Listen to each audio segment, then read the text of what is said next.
Hello বন্ধুরা, welcome back to my channel Rajib Pathshala. Rajib পাঠশালায় আপনাদের সকলকে স্বাগত। West Bengal primary TET 2022। আজকে subject child psychology. 1 number question, শিশু জীবন বিকাশের বাল্যকাল কোন সময়কে বলা হয়? উত্তর 2 থেকে 11 বছরের সময়কে। 2 নম্বর, মনোবিদ আর্নেস্ট জোন্স জীবন বিকাশের স্তরকে কয়টি ভাগে ভাগ করেছেন? উত্তর হচ্ছে 4টি ভাগ, যথা 1 নম্বর শৈশব, জন্ম থেকে 5 বছর বয়সকে শৈশব।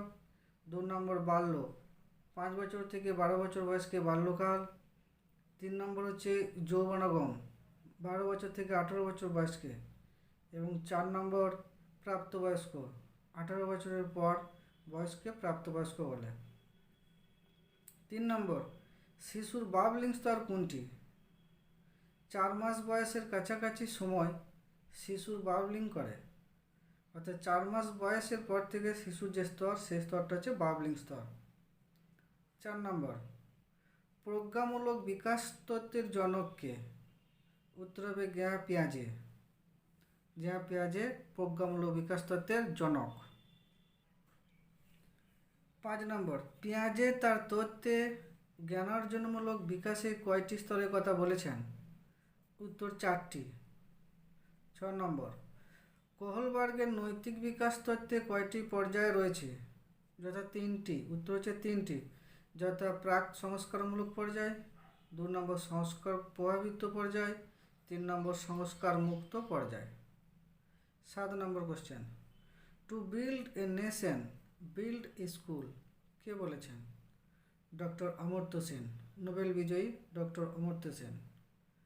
8 নম্বর, প্রত্যেক শিশুর একটি language acquisition device LAD LAD language acquisition device থাকে, যার দ্বারা সে বাক্য বুঝতে পারে ও তৈরিও করতে পারে। এবং ল্যাড হলো সর্বজনীন ব্যাকরণ, যা মানুষের সহজাত এবং যা সমস্ত মনুষ্য প্রজাতির জন্য প্রযোজ্য। কে বলেছেন? বিখ্যাত ভাষাবিদ নম চমস্কি। নম চমস্কি এই বিখ্যাত উক্তিটি করেছিলেন।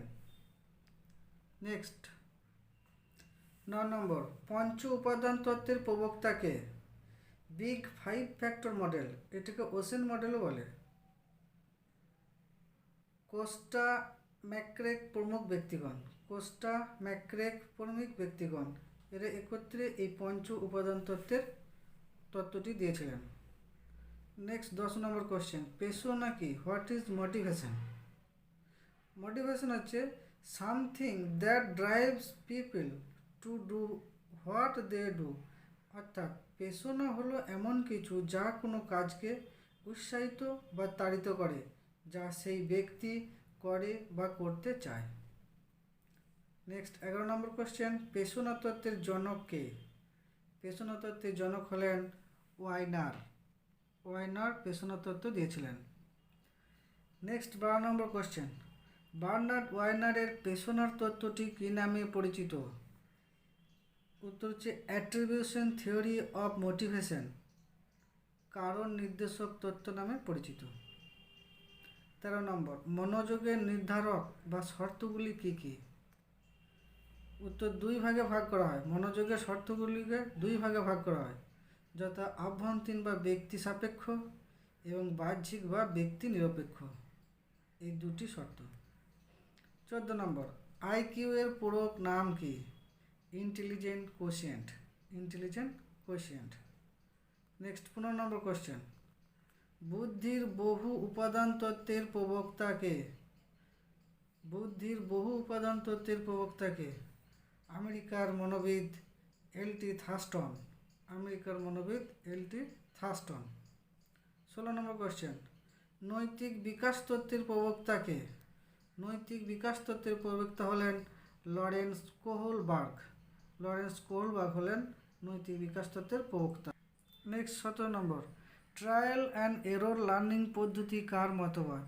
ট্রায়াল এবং এরর লার্নিং পদ্ধতি কার মতবাদ?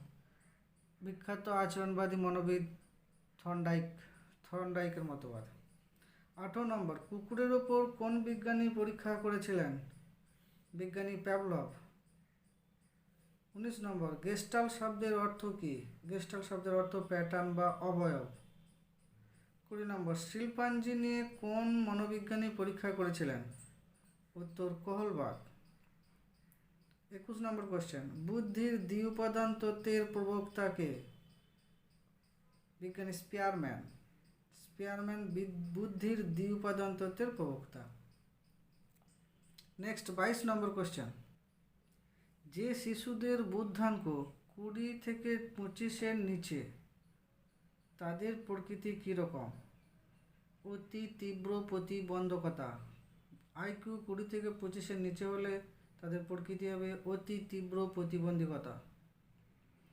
23 নম্বর, বিনের বুদ্ধি অপেক্ষা স্কেল কখন তৈরি হয়? বিনের বুদ্ধি অপেক্ষা স্কেল কখন তৈরি হয়? 1900 সালে। 24 নম্বর কোশ্চেন, প্রতিভাবান শিশুদের আইকিউ কত? 140-এর বেশি। প্রতিভাবান শিশুদের আইকিউ কত? 140-এর বেশি। নেক্সট 25 নম্বর কোশ্চেন, মনোবিজ্ঞান হলো ড্যাশ বিজ্ঞান? মনোবিজ্ঞান হলো আত্মার বিজ্ঞান। তো থ্যাংক ইউ। আজকে চাইল্ড সাইকোলজির ওপর 25টি মোস্ট ইম্পর্টেন্ট কোশ্চেন ছিল এবং এই কোশ্চেনগুলি তোমাদের সামনে আলোচনা করা হলো। তো ভিডিও যদি ভালো লাগে চ্যানেলটি সাবস্ক্রাইব করবেন এবং পাশে থাকার জন্য বেল আইকনটি টিপে দেবেন। তো থ্যাংক ইউ বন্ধুরা।